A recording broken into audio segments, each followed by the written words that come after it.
أعوذ بالله من الشيطان الرجيم. بسم الله الرحمن الرحيم. حاميم تنزيل الكتاب من الله العزيز الحكيم.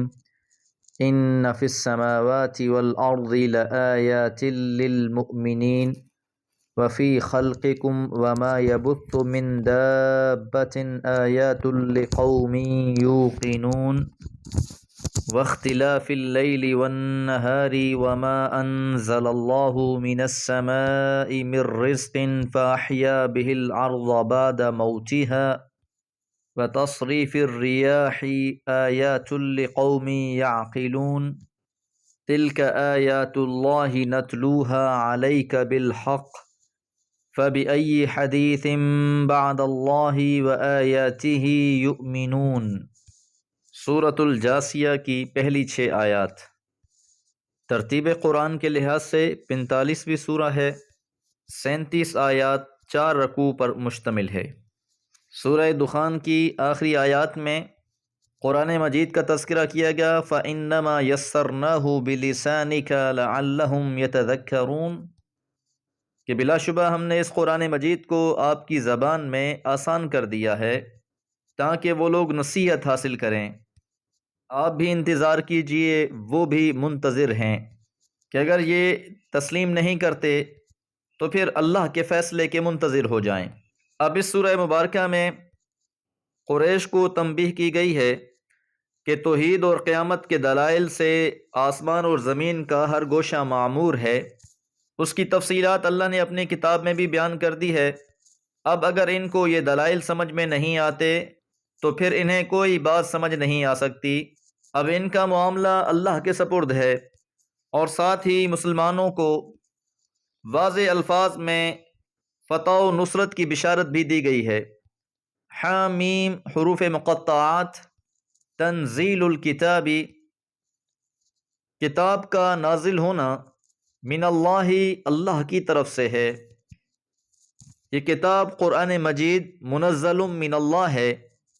ساتھ اللہ تعالیٰ کی 2 صفات بھی بیان کی گئیں، العزیز جو غالب ہے، الحکیم اور حکمتوں والا بھی ہے۔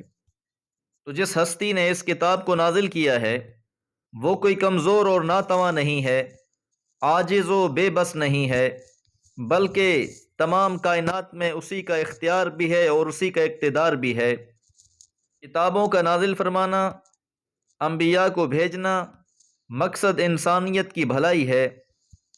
انا بلا شبہ فی السماوات، آسمانوں میں، والارض اور زمین میں، لآیات البتہ نشانیاں ہیں، للمؤمنین ایمان لانے والوں کے لیے۔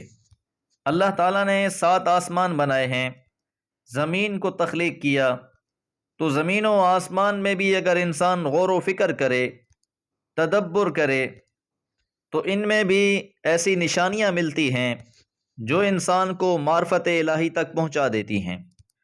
وفی خلقکم، اور تمہاری تخلیق میں، وما یبث، اور جو پھیلے ہوئے ہیں، من دابۃ، جانداروں میں سے، آیات، نشانیاں ہیں، لقوم، ایسی قوم کے لیے، یوقنون، جو یقین رکھتے ہیں۔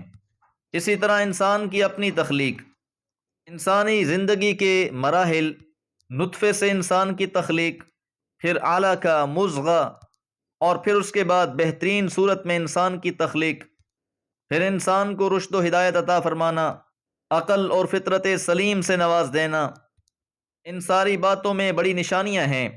اسی طرح جو اللہ تعالیٰ نے جاندار مختلف قسم کے اجناس، انواع پیدا فرما دیے ہیں جن کا مشاہدہ انسان اپنی روزمرہ کی زندگی میں کرتا ہے، یہ بھی اللہ کی نشانیوں میں سے ہیں۔ لیکن یہ نشانیاں ایسی قوم کے لیے ہیں، یوقنون، جو اللہ پر یقین رکھنے والے ہیں۔ واختلاف اللیل والنہار، دن اور رات کے اختلاف میں۔ لفظ اختلاف کی اصل خلف ہے، اور خلف کا معنی پیچھے آنے والے، دن رات کے پیچھے، رات دن کے پیچھے، ایک تسلسل سا چلا آ رہا ہے۔ اور اسی لفظ کو جب اختلف سے پڑھا جاتا ہے، اس میں اختلاف مزاج کی طرف بھی اشارہ ہے کہ دن کا اپنا مزاج ہے، رات کا اپنا مزاج ہے۔ وَجَعَلْنَا النَّهَارَ مَعَاشًا، ہم نے دن کو معیشت کے لیے، کام کاج کے لیے بنا دیا ہے۔ وَجَعَلْنَا اللَّيْلَ لِبَاسًا، ہم نے رات کو لباس بنا دیا ہے، پردہ پوشی رکھ دی ہے اس میں۔ اسی دن اور رات کے نظام پر بھی انسان اگر غور و فکر کرے تو یہ بھی بہت بڑی نشانی ہے کہ آخر کون وہ ذات ہے جو اتنے بڑے نظام کو تسلسل کے ساتھ مسلسل جاری رکھے ہوئے ہے۔ یہ کس نے سورج کو راستے بتا دیے ہیں کہ سردی میں اس نے کہاں سے گزرنا ہے، گرمیوں میں اس کی راہیں کون سی ہوں گی، اور پھر اسی طرح رات میں چاند کا بڑھنا، پھر مکمل ہو جانا اور پھر گھٹنا شروع ہو جانا، یہ سارے کے سارے معاملات اللہ تعالیٰ کے وجود اور اس کی وحدانیت کے دلائل ہیں۔ وما انزل اللہ، اور جو نازل کیا ہے اللہ تعالیٰ نے، من السماء، آسمان سے، من رزق، رزق میں سے، اللہ تعالیٰ ہی ہے جو آسمان سے رزق نازل فرماتا ہے۔ یہاں مسبب بول کر سبب مراد لیا گیا ہے۔ فَأَحْيَا بِهِ الْأَرْضَ، پس زندہ کر دیتا ہے اس کے ذریعے سے زمین کو، بعد موتها، اس کے مردہ ہو جانے کے بعد، کہ اللہ تعالیٰ ہی ہے جو بنجر زمین کو سرسبز و شاداب کھیتیوں سے بدل دیتا ہے۔ انسان کی ساری زندگی کا انحصار پانی پر ہے۔ اگر پانی نہ ہو تو زمین کچھ بھی اگانے سے قاصر رہے، اور اگر زمین سے کچھ نہ اگے تو انسان کے پاس کوئی اور ذریعہ نہیں ہے جس کے بنا پر انسان اپنے زندگی کو برقرار رکھ سکے۔ غور و فکر کریں گے تو جو کچھ بھی ہم کھاتے پیتے ہیں اس کی اصل الاساس زمین ہے۔ وَتَصْرِيفِ الرِّيَاحِ، اور ہواؤں کی گردش، ہواؤں کا چلنا، اس میں بھی بہت سے مقاصد ہیں، چاہے وہ سمندر میں سفر کرنے کے لیے ہو، چاہے پھلوں کے پکنے کے لیے ہو، یہ بھی اللہ کی نشانیوں میں سے ہے۔ اس لیے فرمایا آیات، نشانیاں ہیں، لقوم، ایسی قوم کے لیے، یعقلون، جو عقل رکھتے ہیں، جو سمجھتے ہیں۔ 7 نشانیوں کا تذکرہ کیا گیا ہے: زمین و آسمان، انسان کی تخلیق، باقی مخلوقات کا زمین پر پھیلے ہوئے ہونا، دن اور رات کی تبدیلی، آسمان سے رزق کا اترنا اور اس کے ذریعے سے بنجر زمینوں کا سرسبز و شاداب ہو جانا، ہواؤں کا چلنا، تمام کی تمام چیزیں اللہ کی ربوبیت کی نشانیاں ہیں۔ لیکن شرط یہ ہے جو یقین رکھنے والے ہیں، جو ایمان لانے والے ہیں اور جو سمجھنے والے ہیں، جو سمجھنا چاہیں تو وہ ان سے بھی سمجھ سکتے ہیں۔ امام ابو حنیفہ رحمہ اللہ فرماتے ہیں کہ اگر اللہ تعالیٰ کوئی کتاب نازل نہ فرماتے، کسی رسول کو نہ بھیجتے، تو اس کے باوجود بھی اس کائنات میں اتنی نشانیاں ہیں کہ سلیم الفطرت انسان اپنے مالک کو پہچان لیتے۔ تو ان نشانیوں کا تذکرہ کرنے کے بعد فرمایا تلک آیات اللہ، یہ اللہ تعالیٰ کی طرف سے آیات ہیں، نتلوها علیک، ہم پڑھ رہے ہیں آپ پر، بالحق کی، حق کے ساتھ۔ تو اللہ تعالیٰ کی ان آیتوں کو ہم آپ کو پڑھ کر سنا رہے ہیں۔ حق سے مراد قطعی اور حقیقی نتائج ہیں۔